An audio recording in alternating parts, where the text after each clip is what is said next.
It's Off Exit 10, presented by Capital District Sport and Fitness.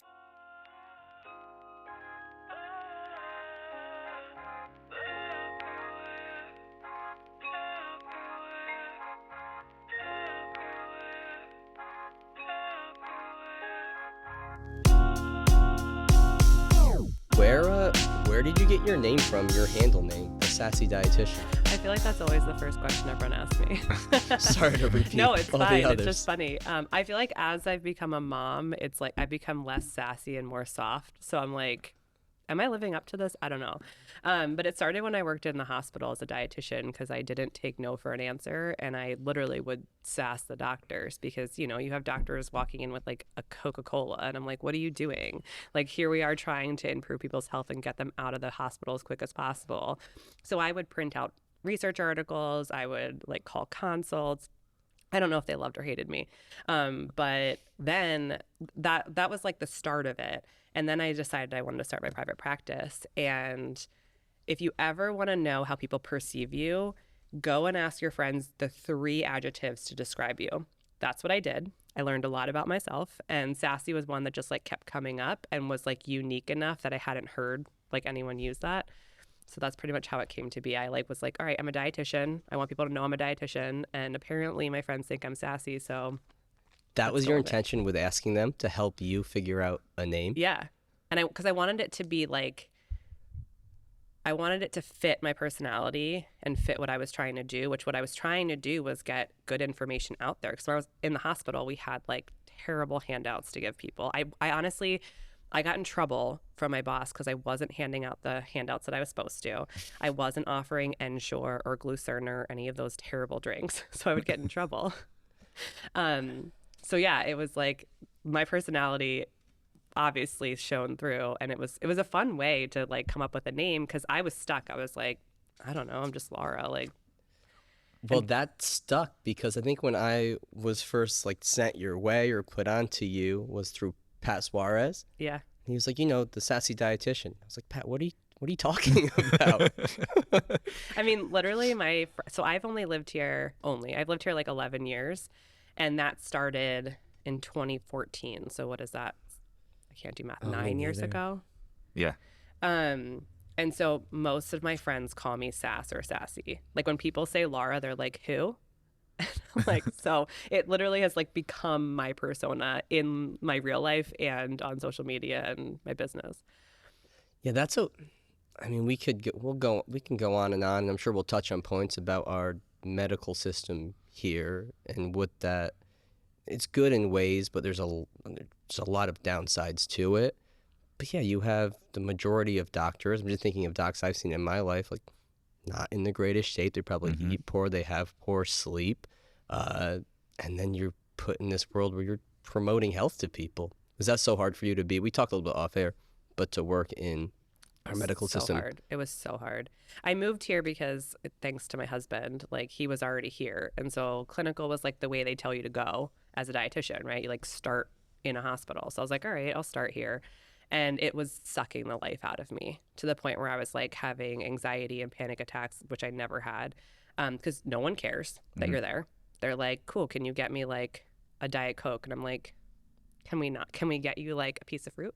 And the doctors, especially at that time, didn't care. Like unless you were someone providing critical care, so like a tube feed or TPN, which is through the veins, like most of them didn't care. They were like, okay, you're dietary, like no big deal. And that I would watch the doctors go out for smoke breaks and to drink Coke, and I'm like, seriously? Like you're supposed to be, and I think what kills me is that the majority of Americans look up to their doctor. If their doctor tells them something, it is the holy grail. And I'm like, how could you look at this person and want to replicate what they're doing? Like I wouldn't. No, but in our medical system, you have to be very proactive, and having some baseline of education yourself is going to help you do that, or having confidence in yourself or the personality that is willing to push back and ask questions. But you're right. A lot of people are passive and they're looking at authority figures and just following or listening or doing exactly how they're told. Yeah, they don't ask why. Like I work with mostly women, And anytime they come back with what their doctor told them, I'm like, did you get a reason why? Like, why did they run that test? Or why did they not run that test? Or why do you have, like, migraines have been coming up a lot for clients. And I'm like, did you ask them why they think they're starting? They're like, no, they just gave me meds. And I'm like, that to me is lazy medicine. Like, why aren't we digging deeper into why? Like, of course, there could be a diagnosis, a genetic anomaly, like, a chronic illness, but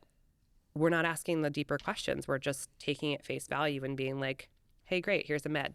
Right. Well, I think we saw that with COVID. Like, there's a time when everybody stopped and there's this sickness going around our country. And if you're in better health, better shape, you're likely to fare better with it. That you never heard anything talked about let's get more activity, let's get more vitamin D, let's hydrate better, let's eat better food. It was like, let's wait for a pill and a shot to come out and then move on and we'll be okay. And then you see it now with these diabetes meds being used for weight loss. How much have you looked into that? It's the bane of my existence. Because I haven't looked into it a lot. People ask in here, and I just don't. Let's talk on that. That's where we are now. It's the bane of your existence. It's literally the bane of my existence right now. Eli Lilly just came out with their, I forget what it's called. It's like Zep something. They just came out with it this week. So there's another one on the market.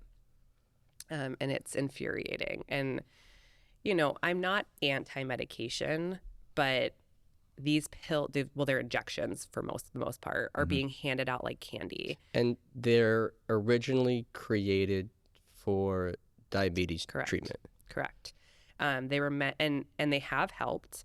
But people realize that not only were their their A1Cs, which is your 3-month marker of blood sugar control, were they going down, they were also losing weight. And so any time in the history of anything that we found that weight loss is a side effect, everybody jumps on it. And of course, you could go into the whole big pharma debate. They're jumping on it because there's money involved. A lot of money on it. And doctors, there's money on it for them as well. Well, and doctors, I have empathy for doctors because first off, they're overrun. They're seeing, when I was in the hospital, I was seeing 20 patients a day. That's not sustainable. 100%. Think about the docs we have that work out here. Overrun. Oh, yeah. Yeah, they come in and I'm like, what are we going to do today? Do you want to take a nap? We'll foam roll a little bit. Uh-huh. Do you want to talk about it? Yes, that's a great point. Okay? And you know what? They're people that care. Right. They care. They're just overworked. Like, I remember one guy came in and he was just like, he grabbed all his stuff, walked over to like the boxes over there, and he's like, I'm not doing this today, and put all this stuff back and left. Like, and I was like, fair. all right, dude, I'll sign you out and you're good to go. And it's just like, when you're overworked like that, sometimes you can't even take care of yourself too. Right. Which then, like, how are they supposed to take care of the rest of the people? So true. And then their education also lacks. And on the nutritional front. Yeah, because they're getting most of their education from pharmaceutical companies, right? Who's going in and buying them lunch? Yeah, pharmaceutical companies. When we had our daughter 9 months ago, so we ended up being there for a handful of days. So I walked down once, like the food area, to get myself a sub and something to drink. And I look at the table next to me and I'm like, what is going on right now? And it's like 3 young sales reps pitching some doctor on his lunch break. And I was like, oh, this is intriguing. This is awkward. This is weird. This is intriguing. And I just, watched it the whole time. But it's like, a couple younger, attractive women and some guy with a notebook, and they're just pitching away. And that's honestly their major source of education right now, which is terrifying. Because of course that's going to lead to biased care. And I will shout out, there are some amazing practitioners who are doing the work, who are walking the walk, talking the talk, further educating themselves. And there are some of them in our area. We're definitely slower to progress here than some of the major cities, but they exist. And so I have the empathy for those doctors and practitioners who are burnt out. But I'm also like, okay, and you're allowing this to be the way it is. Like, we can do better. Is here behind? We lived in Boston for 7 years. Are we behind? Because I feel the same orthopedically, that here is behind in terms of patient care and surgical techniques and diagnosis. Is it because there's less competition? Why is it like that? That area like this is so behind in Boston? Or I wish I knew. Yeah, no, but we just feel the same way. Definitely. You look at some of so I came from Chicago, the Chicago area for grad school. And same thing as Boston. You also just have higher level care there, right? Like you have, I was at University of Chicago. Yeah, think about all the universities in those areas. They're like University of Chicago was doing fecal transplant, which is basically like inserting someone else's stool into your body to re-inoculate your gut, which is wild that one can do that. But like I mentioned that here. You ever thought about that, Paul? No. It's really it's cool when you're like not in it. You're like, that's gross. But like it's cool that can be done. And I got a job here, and the first thing they told me, they were like, okay, we want to hire you, but we do paper charting. Can you handle that? And I was like, okay, so I just came from a system where they were doing like cutting edge research. Everything was electronic, like every doctor's note, every PT note, like I could see everything, all the history. And now I'm going and digging through charts and trying to understand doctor's notes. I'm like, I'm pretty sure I can handle this, but like that's how far behind we were. So it's terrible. And I mean, you even see it with like food establishments, right? When I moved here, there was no Whole Foods, there was no Trader Joe's, like even the grocery stores were behind. Whole Foods, I was in my early 20s just making just enough money to pay rent. And there's a Whole Foods down the road, and the amount of fucking money I spent at Whole Foods, I look back, I'm like, I could have had much better things, but I was ripping into Whole Foods. Yeah, but you were investing in your health, right? Yeah, true. I think we or look I thought at I was that cool and I was going to Whole Foods. But it's, I mean, you even look at just the landscape of that kind of stuff here, and like even restaurants. Like I remember being like, where do we go to eat? Like I'm not going to an Applebee's or a Chili's. Yeah, like, and so the landscape has changed, but it's so far behind the major cities. Yeah. Okay. So back to like the Ozempic. Is that how you pronounce it? Yeah. And the other things that are the bane of your existence. What's the mechanism physiologically that's going on in terms of as a diabetes med? I don't know the full mechanism. I'll be upfront about that. They're GLP-1, so they are somehow acting upon the brain and I believe other systems in the body. So what, reduce hunger signals? Yeah, so a lot of people say that like their food noise, quote unquote, is like lessened. And I work in a space where I'm building better relationships with food with people who come from like disordered eating. And the food noise is loud because we're disordered in the way that we eat. Do I believe that there's probably a small percentage of the population who has that no matter how they eat? Probably. I don't want to discount that, but the amount of people who are saying that like, oh, it's reduced food noise. And I'm like, but is that a good thing? Like now you're so detached from your hunger and satiety. You have no idea how much your body actually needs. So it's the type of thing though, if you go off of this medication, all of those signals are going to come right back. Hence probably weight's going to come back on. Correct. If you don't have good habits and relationship and you haven't addressed those but things. We're not fixing the underlying issues. So we're basically putting a Band-Aid on a fire hose and hoping that it sticks. Right. And because these are being overprescribed, people can't access them anymore. And so people are now being put on different medications. Like I think Contrave is one of them, and I forget the mechanism, but once again, it's like acting upon the brain. And it's a lesser version. So now people are getting a lesser effect, and it's not working. And so they had all this success losing like 30 pounds on Ozempic or Wegovy or one of them. And now they're on a lesser drug and it's not working. And so they're told to just like wait it out, as opposed to like, hey, what do you do? What are you currently eating? Are you currently moving your body? Like, what's your stress? Like, what's your sleep? Like, we're not asking those questions. Right, because that's hard work. Well, okay, so you go from the hospital setting. Do we know side effects of these medications or no? We're starting to see some really terrible side effects. So what are some of them? One of the major ones is irreversible gastroparesis, which is basically like slowing of the like gastric or digestive system. Mm-hmm. So basically food just like sits in your stomach now, which creates fullness. It can create digestive issues, constipation, diarrhea, depending on the person. A lot of poop talk, Paul. My wife's a dietitian too, and yeah, it's like poop talk's normal. Now we have a daughter. We have once you have a kid, we have a then baby, it's like and she's a dietitian, so it's just like poop talk all day. Literally, that's what I talk about. I mean, what goes in must come out, right? So like, yeah, you got to assess it. Everybody poops, Paul. Everybody does poop. As my son says, he's 2.5. He goes, Mommy, sometimes everybody poops sometimes. And I'm like, that's accurate. Shout out. Taught you nothing. You're not wrong. Toddlers are the best. They'll repeat things back to you, and you're like, I guess I do say They're that. so honest. They don't So really. honest. They're The just, mimicking is great. Like our daughter just mumbles and she'll mimic your movements. Yeah. They're watching. She loves our phone, and that's so scary. I need to just not be on the phone with her. Yeah. Like, she'll throw a fit if she sees me on it. I set it down. She crawls to it. I put it away. It's like all hell's breaking loose. Yeah. Well, I mean, you could literally start talking about, they're literally running trials right now on these drugs on 6 and unders, on these weight loss injections. It's terrifying. It's terrifying. There's also studies on pregnant women, which is, once again, terrifying. But then Why would you need to run these on 6 and unders? that's what people aren't asking. They're not asking the question of like, why would a 6 and under need this? Why are we not, improving their lifestyle? Like, are they stuck on tablets all day? Are they stuck on phones all day? Like, you could go to that route, right? Of like, they're so sedentary that, of course, and it's not their fault. They're 6. Like, they don't have control over what goes in their body. Yeah, I mean, when we were in our elementary, middle school years, we played on our Game Boys. We played outside a lot, but we ate Lunchables and kids' cuisines and bologna sandwiches. Like, our parents didn't know better. We didn't know better, but it's like, you're being a kid. yeah. But we were outside a lot. We played outside a lot. Oh, our parents kicked us outside all the time. It was like, come back for dinner. Yeah, that was that. Instead of being like, here's a tablet, they'd be like, go outside, come back in like 6 hours. Yeah, and we didn't have tons of toys. It was just like, go figure it out. So you're like playing ridiculous games with your neighbors. We were the last generation of the just go figure it out outside and come back later.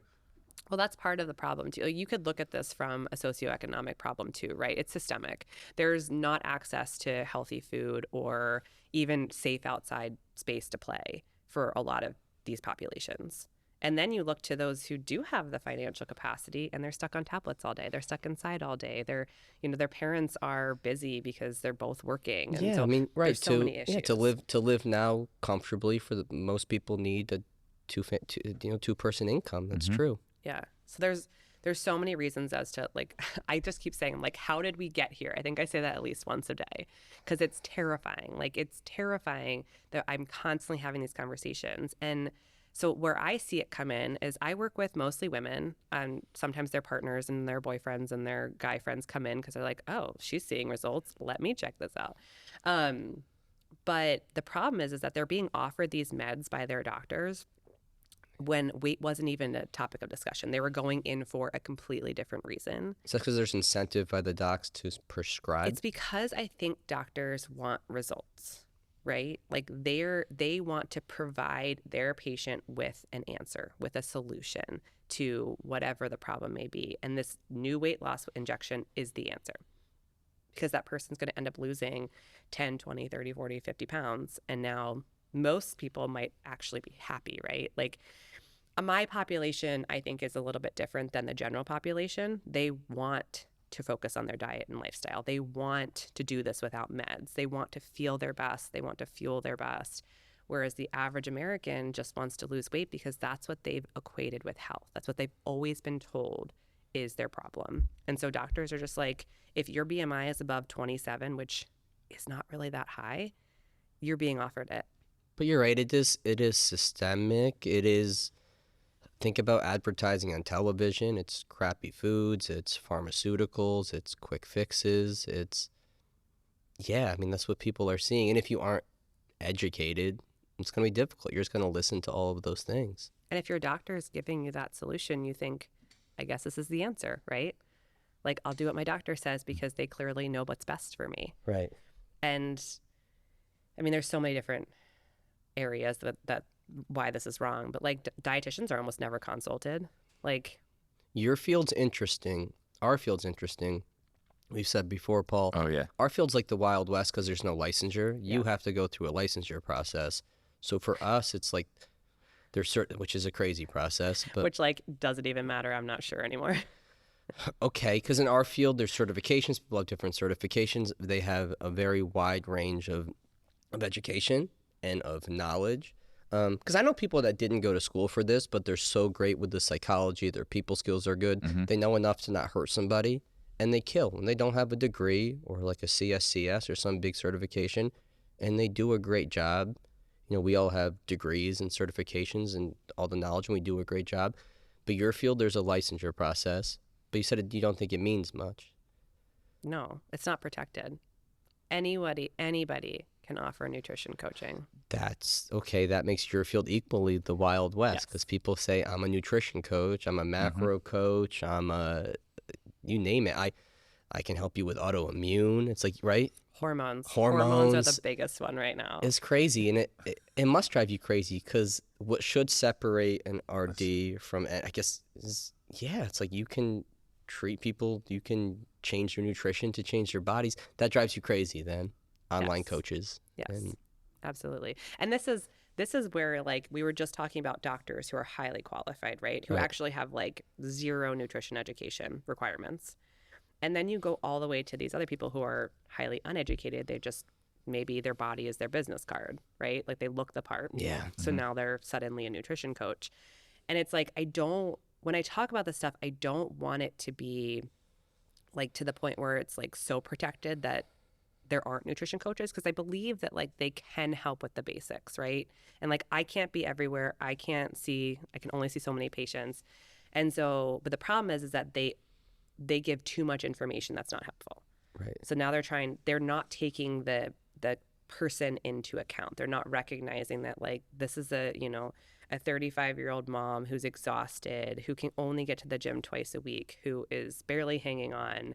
Like she can't follow macros. That's ridiculous to think that. But there are things she can do, and she might have other health conditions that aren't being taken into consideration. That's the big thing. one, yeah. Or other medications that this person's on. Yeah. And so it's like we have these like major extremes. Right. And it's like I'm constantly talking about like this messy middle, the gray area of like this, we have to live somewhere in here, and people have to have a certification or some licensure, and we have to somehow get it to be more accessible to the masses, because we're a very sick country and something has to be done about that. And it's not a weight loss injection. No, not at all. No, definitely not. No. So there's doing private practice presents its own set of challenges. Now you're not dealing with doctors and hospital paperwork that you have to do. Now we're dealing with people and psychology and personalities and behaviors. When did you first get into all that, dealing with the psychology and working with people? And it's hard to basically like detach the two. And when you're in school to be a dietitian, you actually do a lot of education on counseling, very similar to a therapist, just less. It's a part of your education. It's not like the main part of it. And what they call our main courses were medical nutrition therapy. And so you can't separate the psychology from the diet. And so I was getting frustrated in the hospital because I'm like, I'm not making a difference. Like handing someone a sheet that's low sodium, like what's that going to do for them? It's not going to change their behaviors. It's not going to change their motivation. So I started a private practice on the side when I was in the hospital. And I even look back now and I cringe at some of the things I said. But like, as you know better, you do better. And my belief is if I didn't start with the first patient, I wouldn't have had the 500th I don't know how many patients I've had at this point, Right. but like I wouldn't have been able to help the current clients today to the level that I've been at. And the more I'm in this field, the more I realize like how much the psychology matters, and how honestly sometimes that matters more than the actual food. And a lot of times my clients will leave my session and be like, I feel like I just had a therapy session. And I'm like, I don't cross the line. I send them out to a therapist because I believe that we need to work in conjunction with the client because they have other issues that are not food related. But that stuff matters. And so I feel like the last 5, maybe 4, what year are we in? 23. So probably the last 4 years have been heavy on me learning more about the psychology and digging more into that, digging into the nervous system. I now have a really good colleague and friend who is trauma informed. And so she's been educating me a lot. And that's kind of my next, like, if I have time for continuing ed, I want to be more trauma informed and just understand more of like why people got to the point that they've gotten to. Yeah, you have people that are so fight or flight all the time. They're just like sympathetically driven. We see it in here. So let's say somebody with chronic pain, if you're always so fight and flight through past trauma, whether it's physical or emotional or an injury, and you've never really dealt with that, like it's going to be hard for us to do our fullest, do our best job in here. Hard for them to learn, hard for them to change their movement patterns, hard for them to change their habits. It's a big piece. But at the same time, one of my friends is a PA, and she's always saying too, like, why aren't we referring out to personal trainers too? Because yes, they might be stuck in fight or flight, but imagine if they had that outlet. Right. Right? Like it's this, while this can become, stress is from everywhere and your body doesn't know the difference between a good stressor and a bad stressor. So certainly exercise could be a part of that problem. But I also believe it's a big part of the solution. Like how many Americans are not stepping foot into a gym because they don't know how, or their doctor has never told them the importance of it.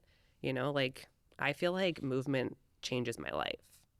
I can't imagine my life without it. And so that's a whole nother area. That's not even my expertise, but like if my clients aren't moving, we're figuring out a way to get them to move because it's a part of not only them, helping with blood sugar management and muscle and all of that, or body composition, I should say.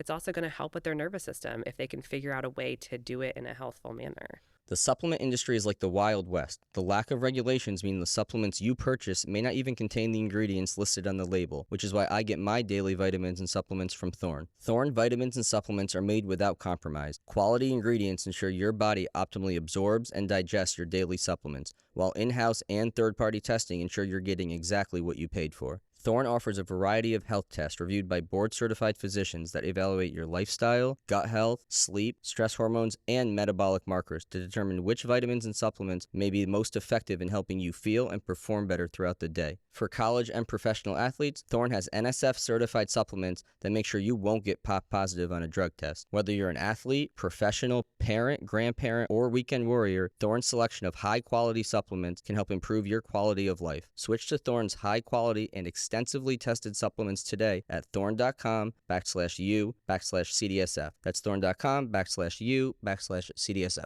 This episode of Off Exit 10 is brought to you by Anchor and the all-new Anchor Pro, crafted to endure the most high-performance workouts without the high cost and space requirements of a standard cable machine. Named the best portable cable machine by Men's Health Home Gym Awards, Anchor provides the full functionality of a cable machine in one small space-saving unit. Designed with user-friendliness in mind, Anchor can simply be attached to any squat rack or placed on any wall in your home gym using its intuitive sliding track mount. With up to 65 pounds of resistance, Anchor is built for high speed and controlled exercises alike, from cable presses and rows to chops and lifts. The Anchor has been a game changer for us here at CDSF, and now you can enjoy the same professional quality cable machine in your own home gym by heading over to anchortraining.com and using code CDSF10 for 10% off your order today. Get all the benefits of a cable machine without the high cost and installation fees. Enjoy the portable luxury and space-saving performance of Anchor today by going to anchortraining.com and using code CDSF10 at checkout. That's anchortraining.com, promo code CDSF10 for 10% off your order today. What's your intake when you have somebody new come to you? Like, what are they going through? What information are you gathering? Everything. Every year it gets longer. And I will say that, like, I've hit the jackpot with clients. I have people who are just ready. Like, they will spend an hour on their intake form so that I have all this information. And then we spend an hour plus together in their first consultation reviewing it and digging even deeper, because I've always found that, like, you have to ask certain questions like 10 different ways to get the actual answer. Like, if you ask someone what they eat, they likely won't tell you what they drink, not because they're trying to not tell you, but like in their mind they're just telling you the food. They have no idea that the calories or the content of their liquids are just as important. So I mean, I'm asking past medical history, medication, supplements, past diets, relationship with food, their family history, their stress, their sleep, their movement patterns, their goals, their, I mean, literally, I don't even know how long it is at this point. But the more information I have, the more I can help somebody. I always tell people, I'm like, more information doesn't scare me. It doesn't mean that I can always do something with it, but I can help give you direction too. One of my biggest strengths, I think, is referring out and making sure that my clients are not only seeing me, but they're seeing a team of people that's going to help improve their overall life. Right. And then how do you know where to start? Because we talked about macronutrients and macro coaching, but to you, that's not the foundation. No. I wish there was a way for me to, I don't know how to explain this like visually. I'm not like a graphic designer, but I probably should find someone who can do this for me. But the way I talk to my clients is, first we have to rebuild your relationship with food. And while we're doing that, we'll optimize health at the same time. And so I like to think about like your nutrition as a house, and we have to demolish it. We have to completely destroy it for most people because they come from a background of Weight Watchers or Whole30 or keto or macros or whatever it might be. But that's what's hard too with nutrition is there's just so much information out there. It's like overload and it's overwhelming and people don't know. And that stuff to me is what I call the furnishing of the house. That stuff can be supportive once we have a solid foundation around food. Once we understand what the basics are and we recognize that it's not all or nothing. So we end up basically going from the ground up. We build a foundation, we build the walls around the house, we put a roof on, we put the walls in, the doors on, the windows in. And that's all stuff like, are you eating breakfast when you wake up? Do you know what to eat for breakfast? Are you planning ahead? How do you grocery shop? Who's doing the grocery shopping? Like all these things that no one's ever asked them, they've just handed them a meal plan or a macro. And that to me is like the couch. If you don't have the walls and the roof and the windows in, the second a storm hits, so the second your life gets hard, that couch is ruined. And so that stuff never sticks, which is why people are constantly going on and off diets. That stuff never works because we never took into consideration, like, how do we talk about food? How do we think about food? How do we plan for food? How do we eat our food? Like for so many of my women, I work with a lot of postpartum women, they're not sitting down to eat, which I now 1000% understand. When you have a toddler, you're like, when is me time? And so I change the way I eat, but now based on when I had no kids. And I'm sure once I have this next kid, like I'm going to have to relearn again. Mm-hmm. And so nobody takes the time to recognize how important those values are. And so many of my women say like, my energy has improved, my bloat has improved, my digestion improves, my sleep improves, because they're actually like able to eat, one, get food on the table, and two, actually digest and absorb their food as they were intended. Right. But it's hard because you have to really reset somebody's mind, because I feel like when you talk to somebody about nutrition, Paul, mm-hmm. their brain goes to macros and meal plans.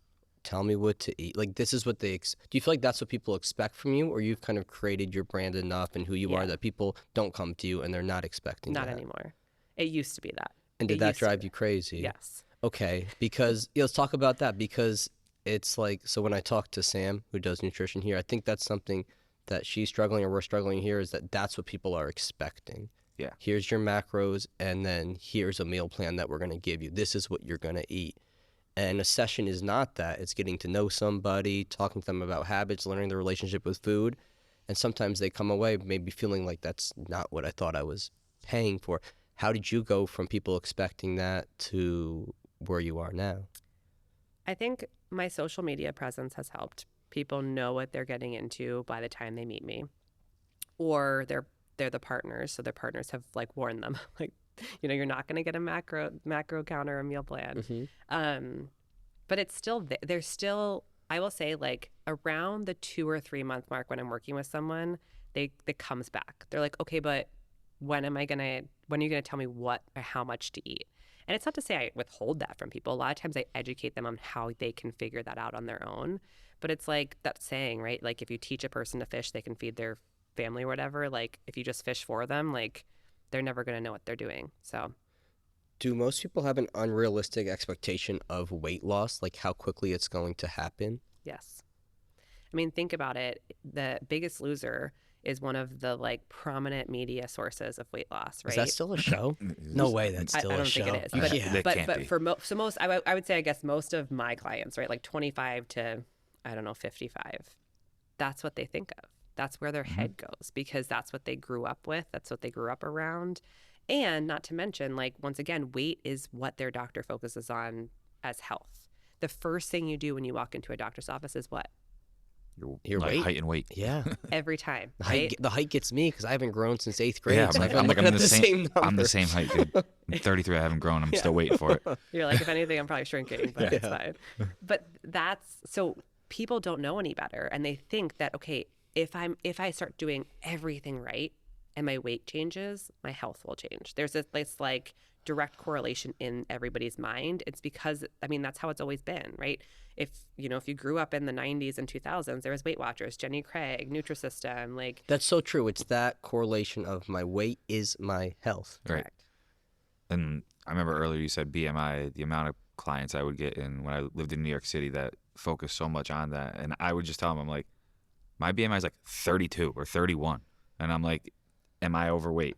And they'd be like, no. And I'm like, don't focus on the weight. Like, some people, yes, it was important to focus on losing some weight, but most people it was like, let's focus on like feeling better, moving better, seeing like changes in our body composition, that kind of stuff, and then we'll go from there.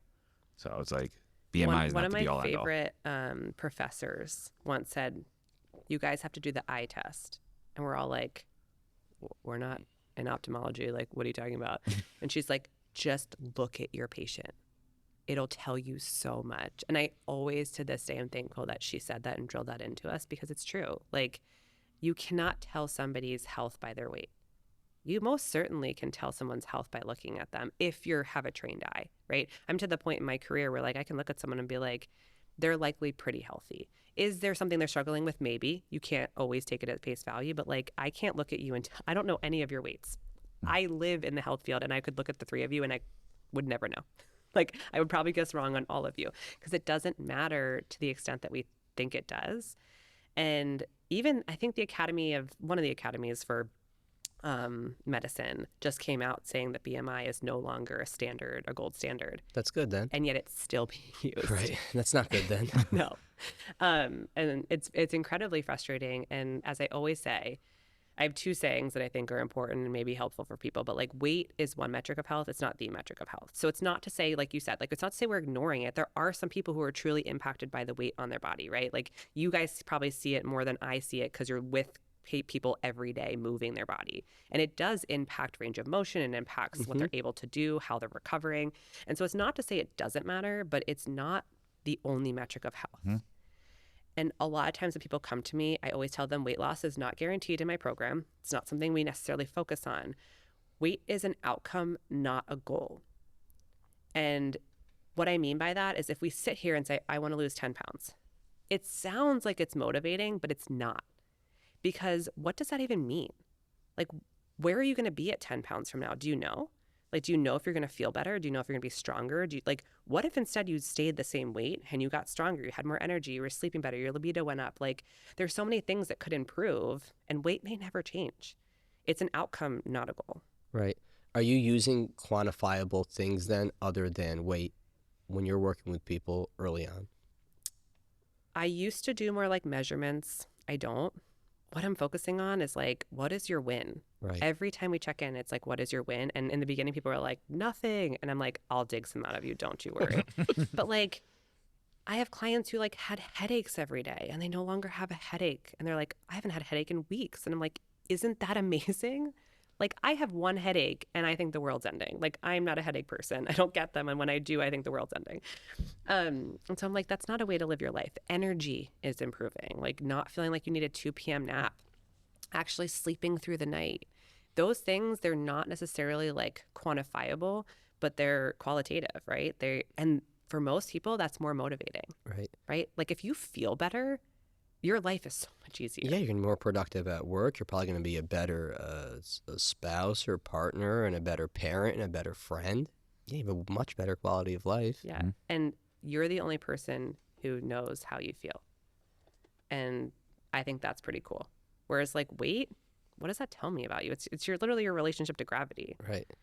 It doesn't tell me much at all. It tells me just, okay, cool. Like that's how much you weigh. But how do you feel? And so we often have to like separate that for a lot of my clients, because there's the other problem of people have forever equated how they feel with their weight. So they step on the scale, and the second they do that, their self-worth goes down the drain because they expected it to be, 150 and now it's 160, and now they think they're worthless and that they're a failure and that they're unhealthy. But if you ask them how they were feeling beforehand, they might have told you they felt amazing. Right. So with women that you work with and when they first start working with you, are there common things that you feel like common issues with their relationship with food that you see a lot? Yes. What are some of those things? A lot is like negative talk, negative self-talk. A lot of I'm good, or this was good, or I'm bad, or this was bad. Like we're labeling food and habits as good versus bad as just like, instead of them just being neutral. Like food is food. It doesn't have any moral value.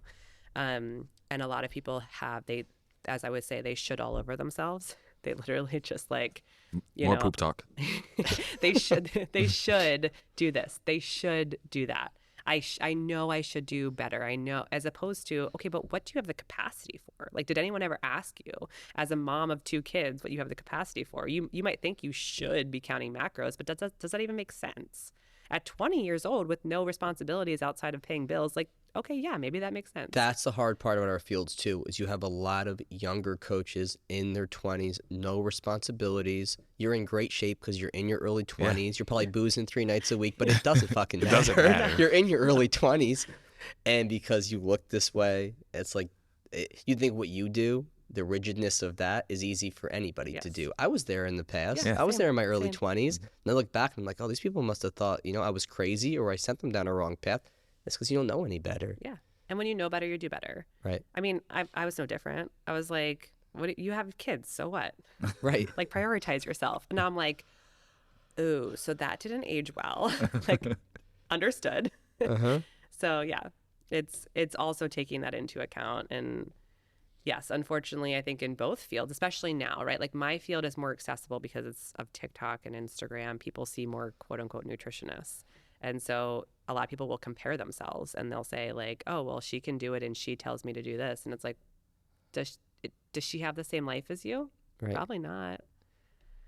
Yeah, the comparing yourself is tough. Everybody does it. Yep. Yeah. It's terrible for your mental health and your self-esteem. Yes. But it's hard with social media not to do. So hard. How much do you scroll on social media versus just post and then get out of there? Well, right now my phone is basically broken, so unless it's plugged in, I can't be scrolling. Honestly, I highly recommend it. If you can break your phone, do it. I had really bad postpartum anxiety after my first, and it was early 2021, so we weren't going anywhere, we weren't seeing anybody. So where did I turn for advice was Instagram, and that was honestly my first realization of what people go through with diet culture. I feel like I had healed my relationship with food long ago. I had issues because of my mom, but mom culture is just as bad as diet culture.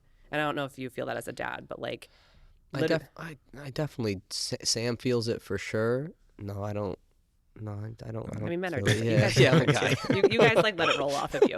But that's the first time where I was like, oh my God, this is what my clients feel every day that they sign on to their social media. Like, got overwhelmed by information. I should be doing this. I shouldn't be doing that. Yep. And like, I'm doing it wrong. I'm a failure. I need to try harder. I need to just go all in, when really, like, you have most of the answers inside of you. I know that sounds like really woo-woo, but most of us, we know exactly how to feed ourselves. Like, your 9-month-old is probably eating now, right? Yeah, we're doing that like baby-led weaning. Yeah. And she terrifies me though, because I see her put like a piece of something in her mouth. Yes. I'm like, and growing up with our mom, it was like, you're eating chokies, you're gonna choke on everything. Jay, confirm that? Yeah, no chokies in the pool. So I see She said that in the pool? Yeah, that was especially. What's the difference between chokies in the pool and chokies on land? Double risk, drown and choke. I don't know. But yeah, I see her put something in. She's and I'm like, Sam, she's gonna choke. We gotta take it out. She's like, no, Mike, she's gonna spit it out or just let her work through it. But yeah, I see it with her. But the cool thing is, and you'll see this as she gets a little older too, is that kids are so intuitive. Like, they don't have diet culture working against them. They just see food and they're like, okay, hungry, not hungry. There's no pressure. And they might eat a huge breakfast and not eat the rest of the day. They might graze all day long. And they're not thinking about like, should I or shouldn't I? Is this right or this wrong? Am I a failure or not? And so they're honestly great teachers. But coming back to the social media, I learned my lesson really hard, thanks to therapy, that I needed to unfollow and limit my scrolling. And so I've done that. And for me, it was more mom culture. Diet culture wasn't. I mean, I get stupid ads all the time because of what people send me, but I'm more immune to the diet culture stuff than the mom culture. Yeah, social media obviously makes things worse. I guess there's always been diet culture in our country. I'm sure, right, from like the Weight Watchers and the Jenny Craigs and all of that. It's like, yeah, people could just view working with you as like, I'm going to help you improve your relationship with food. Like, that is the foundation. But it's hard because it is the misconception that like, well, she's going to give me a diet plan and I'm going to follow it and I'm going to lose weight and like, then I got it. Then I'm good. But that's never the case. Mm-mm. Never the case. No. Yeah, it's true. What about, do people ask you about supplements? Yes. I feel like that's another, I think it's a quick fix. I'm going to take this this supplement. And that's a wild field because it's unregulated as well. Yes. So how do you deal with that? Because people are always going to take supplements. You can't stop it. No, you can't stop it. I mean, first off, when you get into the medical field, they tell you the first thing is do no harm. So that's my goal. Is like, okay, is the supplement going to hurt you? Yes or no? And a lot of them no. Like athletic greens, I hate. They're so overpriced. They're so unnecessary. Sam says the same thing. But like, is it going to hurt you to take it? Probably not. You know, so it's like I have to give people a risk, what is it? Risk, cost, benefit. That's not it. You know what I mean? Yes. I'm like thinking a pro con analysis. Yeah. Like a pro con list of like, okay, this is likely not going to harm you, but some of the other stuff out there could very well harm you, especially from a lot of these MLM companies. And like you said, a lot of it's unregulated and a lot of it's being pushed by uneducated humans who have no business offering supplements to people. Right. And as everyone knows me, what the main thing I say is it depends. It depends on the person. It depends on your season of life. It depends on your budget. But like, if you're not doing the basics, what's the point of a supplement? The only time that I kind of forego that is if someone's trying to conceive or is pregnant. And I'm like, a prenatal is a good insurance policy because I don't know 100% what you're eating.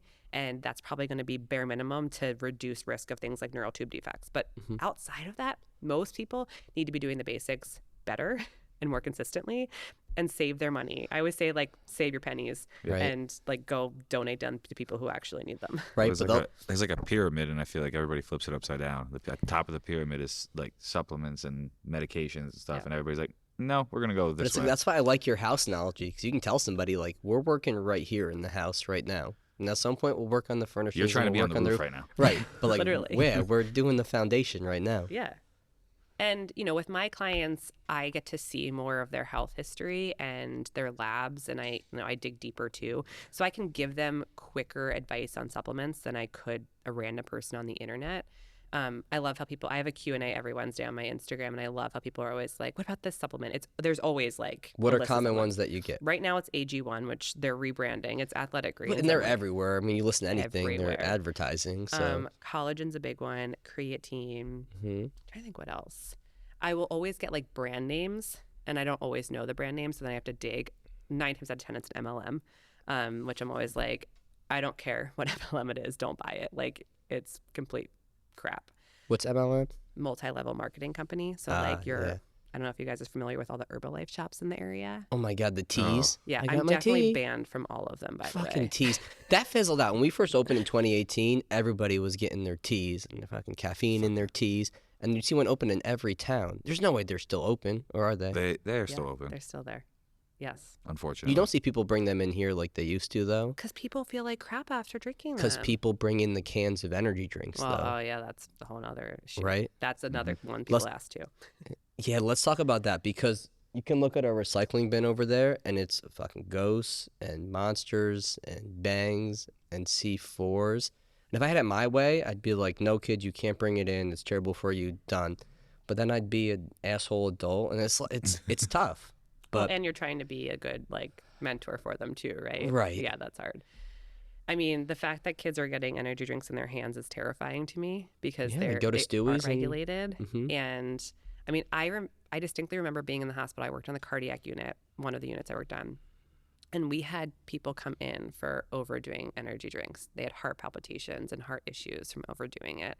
And like, to me, that's like not worth it. And certainly from like a kid perspective, I know it's like cool, right? Like, I don't know how much you see the Prime energy drinks or whatever. Yeah, those too. Because those blew up on YouTube or whatever. Yeah, is that the Paul brothers or whatever? Yeah. Yeah. The pain in your face. Same. Bane of my existence. What's sad about those is that they're marketed as almost like a sports drink, and they don't have enough stuff in them to be considered a sports drink. Now, is Gatorade my favorite? No, but at least there's enough electrolytes, enough carbohydrates in there to actually refuel an athlete appropriately. Whereas the Prime energy drink, I'm like, there's nothing in here. It's just crap. And it's colorful, and it's like cool. Isn't one like unicorn something? Oh, probably. I don't know the flavors of those. I only know because my nephew like really wanted them, and my sister-in-law was like, "What do you think?" And I was like, "I mean, I can't help you from a mothering standpoint, from a dietitian standpoint. I'd say hell no, but like I get being a mom, and it's hard."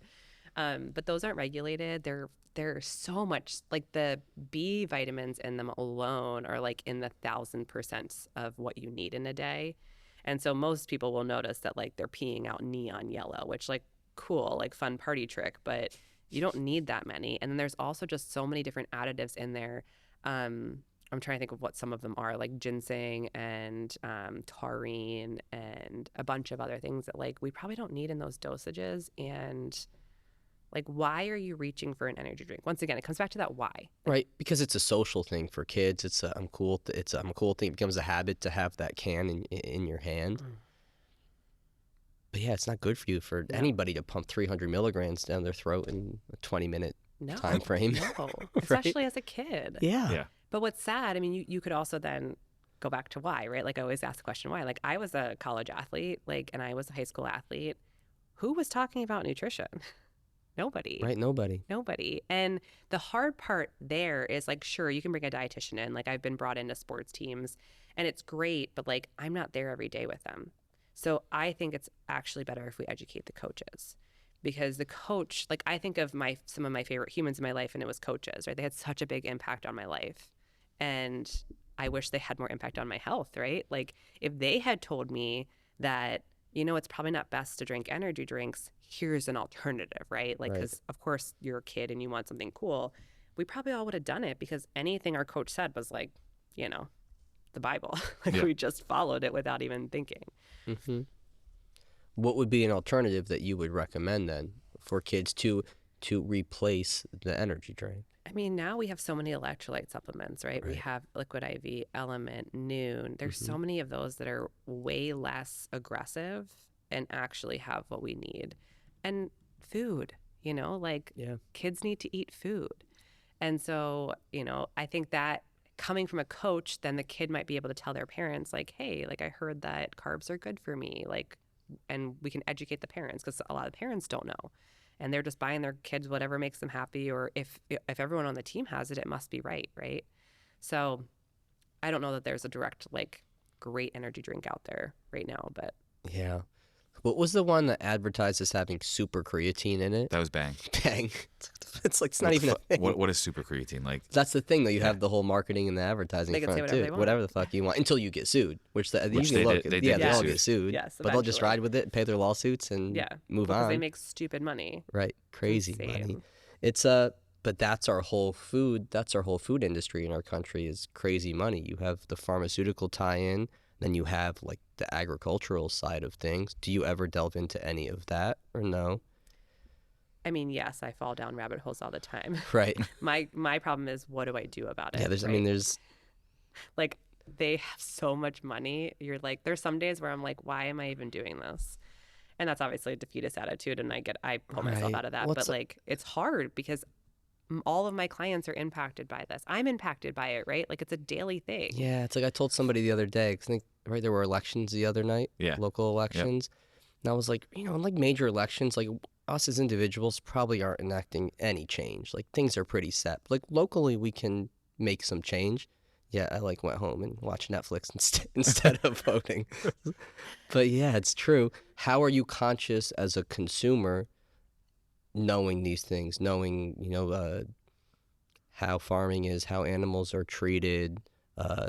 Are you conscious as a consumer in terms of what you're purchasing? We try to be. Yeah. I mean, am I perfect? No. No, none of us are. But yes, I try to be. We try to buy more, I don't know what the right word is, but like better meat. Right. Like we'll spend our money on it. Like my husband and I were talking the other night of just, first off, like the economy is insane and inflation is insane. And like millennials are literally drowning. But we spend like, I don't know, I've had the same clothes for years. I'd rather live in the same clothes and buy good food every week, which is what we do. We and granted, I have the privilege and ability to do that, but food is our priority. Like we don't eat out all that much. We're cooking most of our food from home. We're trying to get fruits and vegetables. We buy local when we can. We use things like Butcher Box to get meat delivered, so it's not always something I have to find at the local grocery store. So we really do try to, and I feel like we try to walk the walk and talk the talk. Like we have a home gym. We're both really active. We try to set the tone for our kid too, while being conscious of his relationship with food too, right? Like we let him have candy. You know, we let him be exposed to that stuff because he's going to be exposed to it no matter what. And so I want him to also know, like, how do I feel, right? Like, I notice his energy and his demeanor is better when he's eating better. But that doesn't mean that I want him to never be exposed to it. So it's just finding that balance of, like, once again, I want to improve the relationship with health while also optimizing health, or relationship with food and optimize health. I want them to be conjoined. So we all knew those kids in college who had it so strict growing up. Oh, yeah. That was you. I lived that life. Sure did. I used to hide Halloween candy in my sock drawer. I don't know why I thought my mom would never go in there, but she did. Jeez, dude. I think everybody thinks the sock drawer is like this sacred place that nobody's gonna go to. It's like it's literally the top drawer. Like it's the easiest, most accessible drawer. What were you hiding? What was your go-to? Reese's, Kit Kat, yes. the good stuff. Because I wasn't I was allowed to go trick or treating because outwardly that looked good, but then once I got home, the candy was taken away from me. And so to me, it was like, well, of course I want that. It's all I could think about. Well, here comes that food noise, right? Like I dealt with food noise because I wasn't allowed to have it. And the second you tell someone they can't have something, what do they want? They want the exact thing you told them you can't have. Right. We're human. And now, like, I don't think I had a single piece of Halloween candy this year. Mostly, I mean, part of it's because I'm pregnant and like nothing sounds good, but like, it's not like I can buy myself a Reese's any day of the year. And honestly, if I'm going to buy those, I'm going to get the dark chocolate ones from Trader Joe's. That's confirmed? They're the absolute best ones. Oh my God, they're so good. They're so good. Jay, have you had those before? No, I'm not familiar. I'm gonna get you some. Oh my God, they I'm are missing out. hands down. They come in this little plastic like vertical container. It's dangerous. So they're so good. I like dangerous. them too because they're not wrapped. You can just grab them and eat them. Yep. Yeah. Well, so good. it's that's part of the problem. Is I can eat them faster, Right. and more of them because I don't have to take the time to unwrap it. Yeah. So that's actually interesting. That's something I talk to my clients about of like, you know, because you look at like intuitive eating and food freedom and they're like, okay, but there's just some foods that I have no control over. And I'm like, well, part of it's because you're distracted, right? Like you're probably not sitting down and eating that peanut butter cup. How many people now sit down and eat a meal with their family once a week, twice a week? Very It's not a few. thing. No.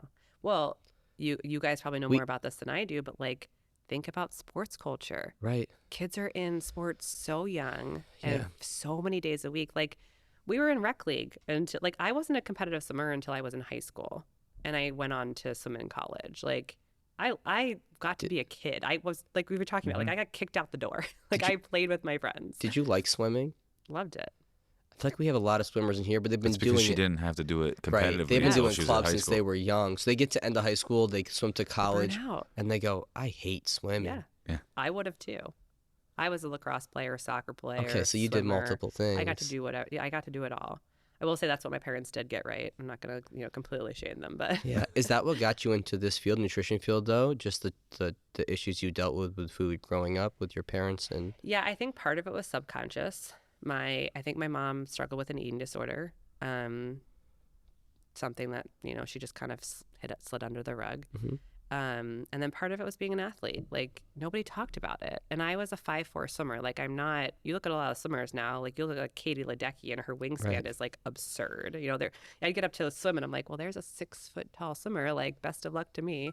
So I'm like, I wanted a competitive edge. So it was kind of both. There was like definitely that subconscious of like, I didn't understand food because it was restricted all the time for me. It was good, it was bad, it was, I'm good, I'm bad. And then at the same time it was, how does this help me from a competitive aspect? Because nobody ever taught me that. Right. Yeah, swimming's just one of those demanding sports. Like it just takes a lot of volume. And yeah, I think of swimming, I think of gymnastics as just being like a lot of hours of practice every week. I just remember them talking about how much Michael Phelps ate, and I was like, that dude. Well, that's a big dude, too. Well, yeah, he's a big dude, and he was swimming a lot. Yeah. But it's still like, I'm just like, holy, that's like a lot of calories that you're burning. Well, and no one ever talked to us about that. Right. The amount of girls on my team that had eating disorders is really sad. I mean, I would say that's probably still a thing in endurance-based sport. In any sport, I mean, that's still a prevalent thing. Yeah, it's tough. It's like you're dealing... I don't know the claims. You see claims in the news now about kids being, just Well, and I mean, you brought up the breakfast thing earlier. I was talking to a girl yesterday about like nutrition, and she's like, I want to put on, a little bit more muscle, gain a little bit of weight because she's going to play college field hockey. And I was like, what do you eat for breakfast? She's like, oh, I don't eat breakfast. There you go. I was like, you're missing right there. She's like, oh, it's not that important. And I was like, it is important. And like I explained to her why, and then I was like, make something the night before, put it in the fridge, like if you don't feel like you have time, or just got to be something quick. It doesn't have to be an extravagant breakfast like pancakes and eggs and all this other stuff. Right. It doesn't have to be like this TikTok special. Right. It can literally just be food. Just something, anything. This episode of Off Exit 10 is brought to you by Drink Alchemy. Fatigue and brain fog affect us all, destroying everything we pursue. Whether as an athlete, artist, creator, or entrepreneur, our mind holds the key to performing optimally. By combining the most potent organic nootropics found in nature, Drink Alchemy delivers sustainable boost to creativity, memory, energy, and focus in one epic beverage. Stop pumping your body full of excessive amounts of caffeine and unknown proprietary blends from other energy drinks, and get clean energy from Drink Alchemy's natural nootropics like lion's mane, L-theanine, and caffeine from green tea. Used by Olympians, D1 athletes, MMA fighters, and entrepreneurs, Drink Alchemy has become a huge part of my daily routine, making sure I'm functioning optimally during long days of coaching athletes, running CDSF, and getting in quality workouts myself. So do yourself a favor and ditch the energy drinks loaded with caffeine, other stimulants, and who knows what else, and head over to drinkalchemy.com today. Live with your mind unbound and save 10% off your order by using code CDSF at checkout. That's drinkalchemy.com, promo code CDSF for 10% off your order today. You don't look at blood work with everybody, do you, your clients, or yes? Almost everybody. I do blood work, stool testing. Here it is again, and hair test. Yep, poop talk. And then what are the biggest markers you're looking at? It depends on the person. Hair testing is great because I'm looking at minerals. So literally the foundation of health of like, are you getting enough calcium, magnesium, sodium, potassium, copper, iron, selenium, like we go on. And most of that's food-based. Most of that can be fixed by food, which is amazing. On the gut stuff, I'm looking just for dysbiosis, like your, for lack of a better word, I know I just said don't say good or bad, but like your good bacteria versus your bad bacteria. As far as blood goes, honestly, my favorite ones right now are blood sugar based. So your fasting glucose is okay. It's just a spot in time, so it doesn't give us a trend of it helps. A1C is great because it shows us a 3-month marker of how you're handling your blood sugar. And fasting insulin. Those three are like my current go-tos because if you're basically riding a blood sugar roller coaster all day, it's going to be really hard to improve energy, fatigue, and weight issues, right? And hormone issues. I feel like a lot of people are riding a blood sugar roller coaster all day. Yep. I know it's simple, but in case somebody's listening and doesn't understand what you would have to intake to make that happen, because a lot of people are probably, this is how they're consuming their foods to start the day. Give me an example of somebody putting themselves on the roller coaster. Honestly, right away. Yeah. Someone starting without eating breakfast. Someone literally just starting the day with coffee. And that's coffee, whether it's black or, God knows. You guys ask me what I put in my coffee. I'm like, it's nothing. It's boring, but that's what I like. I always tell my clients, I'm like, do you like sugar or do you like coffee? Like, it's okay to like either, but like, are you drinking it for coffee or you're drinking it for sugar? Right. So a lot of people start their day with either that or they're eating just like cereal, which is just carbs. And carbs aren't bad. We're not shaming carbs, but carbs by themselves basically spike your blood sugar and then it drops really quickly.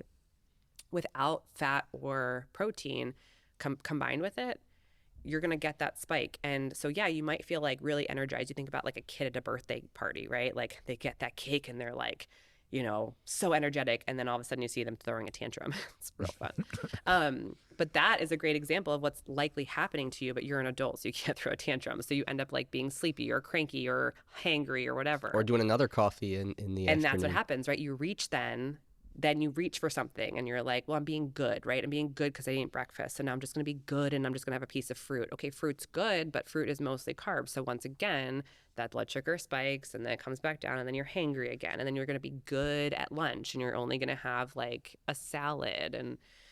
And so biggest things I see is inconsistency of eating. So, having a meal maybe by like noon and then eating again at 6, as opposed to like eating when you wake up, eating 3 or 4 hours later, eating 3 or 4 hours later again, and then the consistency of what you're eating. So not just eating, as I call them, naked carbs. Naked carbs are your fruits, your sugars, your, cereals, crackers, cookies, pretzels, whatever, your drinks, and pairing them with something like a fat or a carb to actually help with that blood sugar spike. And so the other thing I see, and I see this a lot with my athletes, is your insulin will be great. And insulin is basically the hormone that your pancreas produces to help you digest and absorb your glucose appropriately. It's basically like the key to get inside the cell. That's usually okay, especially in athletes. But their A1C is high. And they're like, why do I look pre-diabetic? And I'm like, stress. Stress will also elevate your blood sugar even in the absence of food. So, you know, if all of a sudden someone came in here and like started chasing us, my blood sugar is going to spike. It's a protective mechanism. It's giving me energy into my blood so I can run away from whoever is about to attack me. It's honestly terrifying. I don't know why I said that to like freak myself out. Paul, lock the door right now. But like that is a primal intent, right? Like it's can save you. But the problem is that we're constantly being stressed out, whether that stress is lack of food, whether it's lack of sleep, whether it's the news that we're being exposed to 24/7, 365, whether it's your Instagram, your TikTok, like we're just constantly being inundated with stress. And so that's also a sign to me. And athletes tend to be even more likely for that to happen because they also have exercise. And once again, exercise isn't bad, but if you're not sleeping, you're not eating well, you're not managing your stress, it's like you're adding to the fire. People have to understand, like, our biology is like that of like a hunter-gatherer back in the day. Like, that's how our system works, where like something comes at you, you go on a hunt, you know, things elevate, your nervous system, it's sympathetically driven, and then you come down, you rest, you eat, you chill out, and then you'll do it again. Not these micro stressors all day. Yeah, it's hard in society to avoid those micro stressors all day. But which is why doing the basics can actually protect you from that. Right. What about like intermittently fasting? Is that something you would ever use with anybody or no? It depends. For most of my clients, no, because they are women of reproductive years. Right. And so for them, we really want to improve the blood sugar balance. We want to also improve estrogen, progesterone. And with that comes the need for appropriate fueling, which usually is eating every 3 to 4 hours, eating enough protein, not stressing the body out with lack of food. For a male, the conversation is different. It's totally possible for a male. Your hormones are just different. You're welcome. Like, you guys got the better end of the stick. And so it's not, I'm never a no. I'm just it depends. Right. And how are you using it? Are you using it in a disordered manner because you're just saying, okay, I'm going to be so good and I'm not going to eat until noon and I'm going to stop eating at 6? Are you doing that because you're trying to control your food? Or are you doing it because you actually feel better? There's a difference. And some people get that confused because they think they're supposed to feel better. So they just automatically say, well, I do. But do you feel better? Like, especially if digestion isn't optimal, if you're trying to fit 2,500, 3,000 calories as a male into 6 hours, that's really hard to do. It's really hard to eat enough food and feel good. Yeah, right. You're going to be pretty bloated. You're not going to feel great after that. No. So for the people I see it work best for, honestly, are later in life. So postmenopausal women and more older men.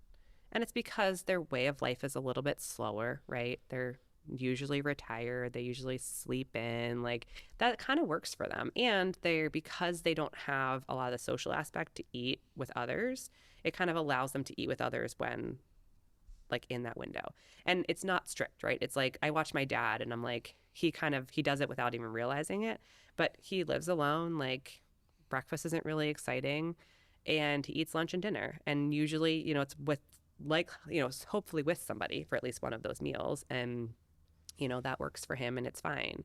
But for athletes, for women of reproductive years, almost never would I recommend it. Yeah. I'm trying to think of other like diets that people bring up in here all the time. It's like a paleo was big, or like I guess carnivore is what paleo. Keto was big. Yeah. Michael said he was in ketosis the other day.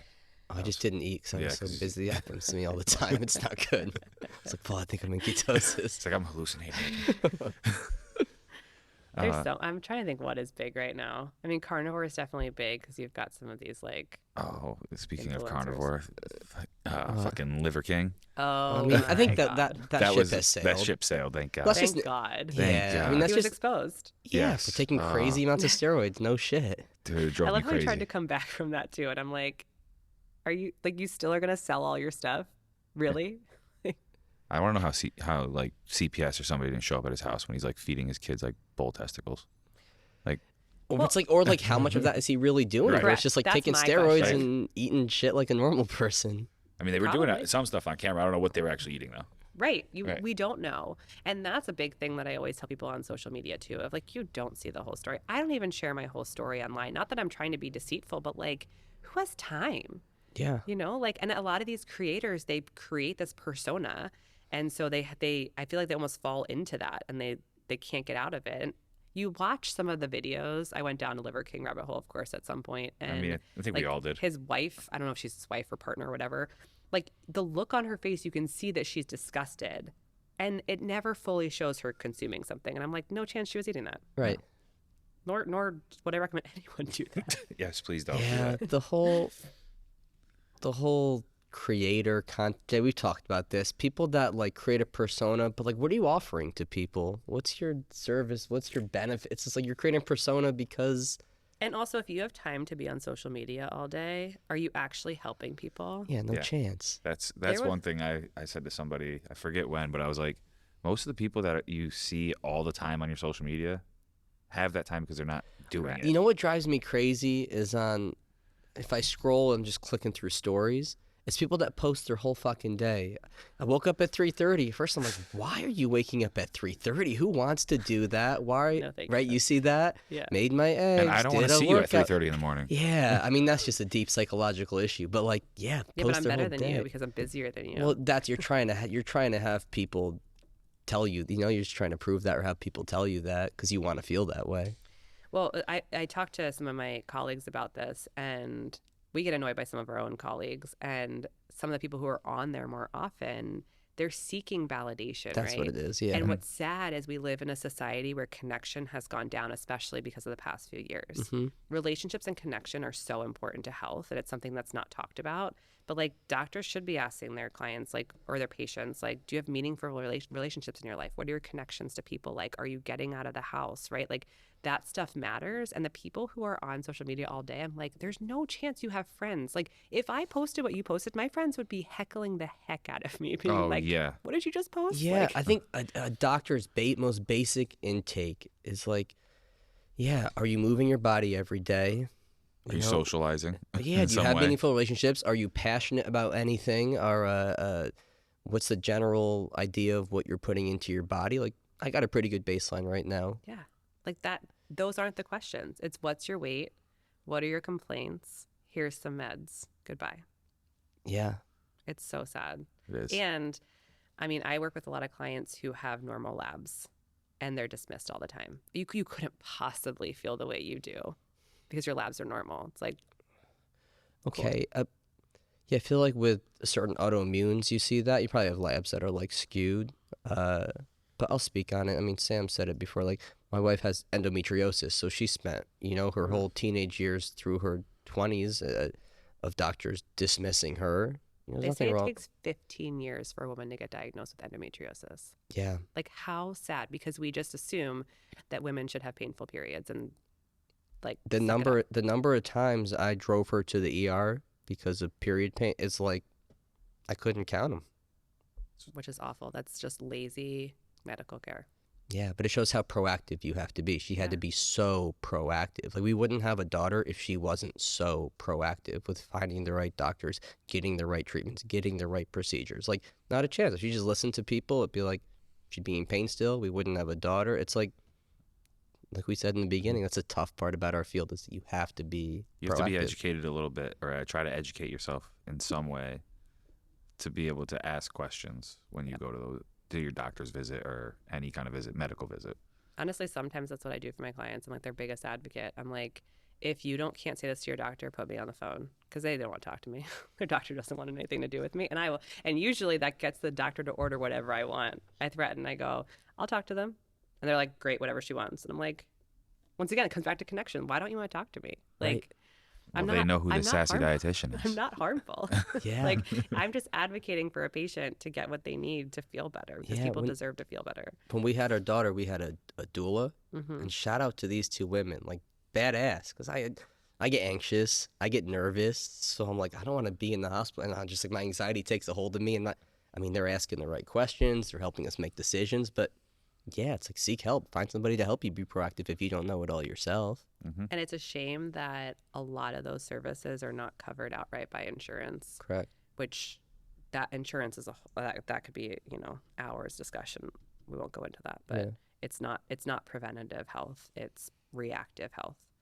And so people aren't getting the care that they actually need before they need it, which sucks. And so unless you have the means or the resources to know what you need and who to help you, a lot of people don't know that there's help beyond just medication and operations. Right. But it's like where we started today. I think if people just had an understanding of, above all of us, you have insurance industries and you have hospitals and you have the pharmaceutical industry. And that's all tied together, and that's all for a lot of profit. Mm-hmm. And for that profit comes, you wouldn't think it's a health field, but the expense of our health and the best things for us. So you have to know that exists, and you have to be proactive, and you have to, I guess, step outside of the norm, because food is so much your relationship with it. It's, like, I'm going to see Laura, I'm going to see Sassy, like, because I need to build the foundation in my house, and then we can worry about my supplements. Most people come to me because they literally feel like they've exhausted all their options. And I hate that it has to come to that. Yeah. Like, I wish that I was the first line of defense. And sometimes, as you guys probably see, like, sometimes people have to do all the wrong things before they know what the right thing is. But I think if we had more education in all of our systems that didn't come from big pharma and insurance companies, like, I think people would prioritize that more and recognize that. Yeah, so. we see that in here. We're a cash-based service, and there's no training that's covered by insurance. I think some insurance companies will reimburse a certain amount at the end of the year for being part of a gym. We see that mostly with our cash-based PTs that we work with, like Pat, as a lot of their clients first are in this cycle of just not getting better, different big PT clinics, different doctors, and then finally they get themselves out of that. They see somebody like Pat, and then they can get steered on the right track.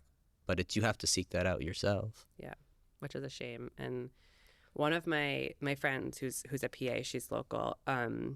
She doesn't live local, but she works local.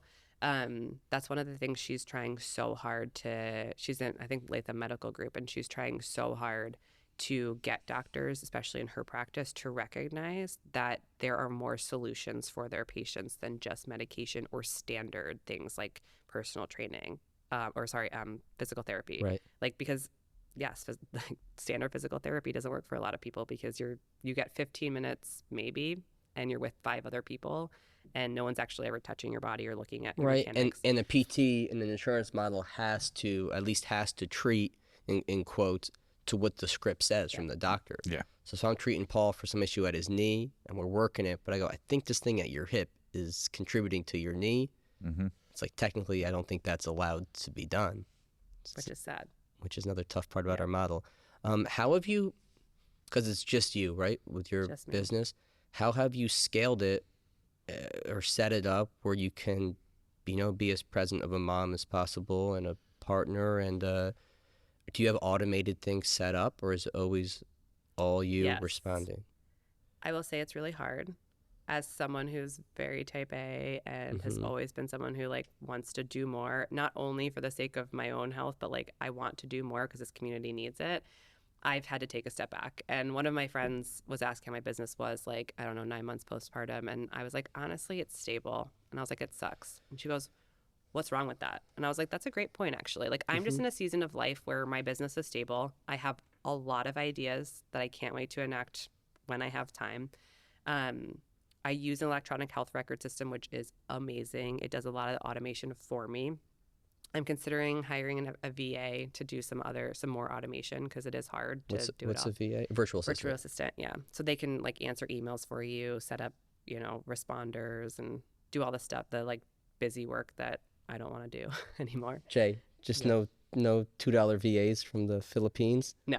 Yeah, no. We were talking about that yesterday, how we know somebody that does that, and we're like, that's just not cool. No. Not at all. So I feel like I've done that. And honestly, I'm just not scaling right now. I show up on Instagram when I can. Mm-hmm. I take the client load that I can, and I'm kind of just happy being stable right now. Yeah, that's okay. That's okay. It's okay. And because like I've dealt with my own stuff from childhood, it's so important for me to be in my kids' lives that's just where it has to be right now. And I'm thankful that I have a partner who supports me, and he does work a corporate job, so it's nice that we have stability there. And so we're able to, he also has a flexible corporate job, which is amazing. So we're able to kind of like tag team and help each other out because we don't have any family local. We don't have any help. So that, Laura, I couldn't imagine because, yeah, we have our daughter. It's like I couldn't imagine not having my mom and my mother-in-law around to help. It's hard. I mean, my mother is no longer with us, but even when she was, like, it wasn't, I mean, she never lived here, but it honestly was harder to have that influence anyways. There's pros and cons, right? We have daycare, and daycare has been a saving grace for us. It's it's like an extension of our village. We have friends. A lot of our friends also have kids, so we're all kind of drowning together. Sometimes it's just having that communication of like, how's everyone doing today? Life check. So that's really hard. But honestly, it's just recognizing that sometimes you have to do less now so you can do more later. And I tell it to my clients all the time. So right now I'm doing less in my practice, and I'll do more later when I have time so that I can actually be there for my kids. Because burnout is real in both of our fields. Yes. When you're dealing in such a customer service heavy industry and you're building relationships and so emotional, it takes a big toll. And we all have our own issues. And in here, it can be very long hours in this field. And it burns people. I would like to know the rate of somebody that becomes a personal trainer or a strength coach and how long the average is of their career in this field before they go somewhere else for something more stable, something with better hours. A lot of people leave. Right. I mean, I was just talking to one of my clients from New York that became a trainer, and he loves it, and he's still going to do it part-time, but he was like, I was just getting burnt out from the long hours, what they want, the corporate side of things wanted, as well. And he's like, I also felt like I wasn't able to focus on myself as much. And I was like, so he took a step back. He does like freelance media work too. So he's going to still do private personal training. So I gave him some ideas on how he can do that and, still make some good money with it and help a lot of people without having to spend 12 hours a day at a gym. And it's crazy to see like how passionate he is about helping people, but how burnt out you get in the field because of the long hours and the demand it takes on you mentally. Well, yeah, because you're absorbing a lot of what your clients are telling you. Mm-hmm. Have you had to learn to like, I can't take this home? It's hard not to. I mean, I learned it the really hard way at the hospital. Right. I recognized that clientele was not for me. I took every death was my fault. That's heavy, dude. It was heavy. Jesus. I developed panic attacks working in the hospital because I literally thought everything was my fault. And there was nobody there to tell me otherwise, right? Like, they're just like, suck it up, keep going. With my current line of work, I feel like I have narrowed down who I work with, that a lot of the issues are the same. Like, I find myself repeating myself all the time, which makes it a little bit easier. That's almost a good thing. Yeah. I feel like it's less burdensome. And also, like, I don't know. I feel like I have such a good rapport with my clients that like it doesn't bother me that they dump the stuff on me. I actually am glad that I'm a safe space for them. Mm-hmm. And a lot of them also recognize when they're doing it. So they also acknowledge it and say, I'm so sorry. Like, I came to this and I cried the whole time. And I'm like, it's okay. Yeah. And it does. It takes, I think. We're good for one cry we can hear from somebody, Paul. Yeah, probably. I'd say so. Crying's normal. Yeah. We grew up being told to, suck it up, and pain is weakness leaving the body, all those things. And so I tell all my clients, I'm like, it's normal. Like, cry it out. Get it out. And then we can actually get to what we need to actually work on. Yeah. Cry it out. And we'll talk about poop. Yeah. Yeah. Yes. It's a lot of, that sounds like a lot of babiness right there. Babies going on, pooping and crying. Everybody. Yeah. Babies, adults. Everybody's got to do it. Yeah, you got to do it. Everybody's doing Not both. necessarily at the same time. No. Well, could happen. Oh, man. No, Laura, I appreciate you doing this. Yeah, thanks for having me. It was fun. Thank you. If you want to plug anything, go away. Well, unfortunately, I'm going maternity leave in February. I have this giant baby in here. But you can find me on the Sassy Dietitian on Instagram, TikTok now, my website. Do you read all your comments? I was looking. No. You get a lot. I used to. it's not good for my mental health. No way. No. Honestly, I have like an army of friends that do. And so if there's people coming at me, they're on it. And honestly, it looks better than me going after them. So I'm like, great, love you guys, thanks. That's better than having like burner accounts. You just get your friends to like talk my shit. friends just do it. Yeah, absolutely. Oh, that's They're like, fantastic. did you see what this person said? And I'm like, no, but thank you. They could maybe make a career of that. Shout out to your friends. I know. That's just I have some great friends and a great support system. So I definitely didn't get where I was today by myself. So very thankful for that. It's awesome. Yeah, that's key. That's important. Hey, Laura, appreciate you coming on. Follow the Sassy Dietitian, and we'll catch everybody next time. Thank you.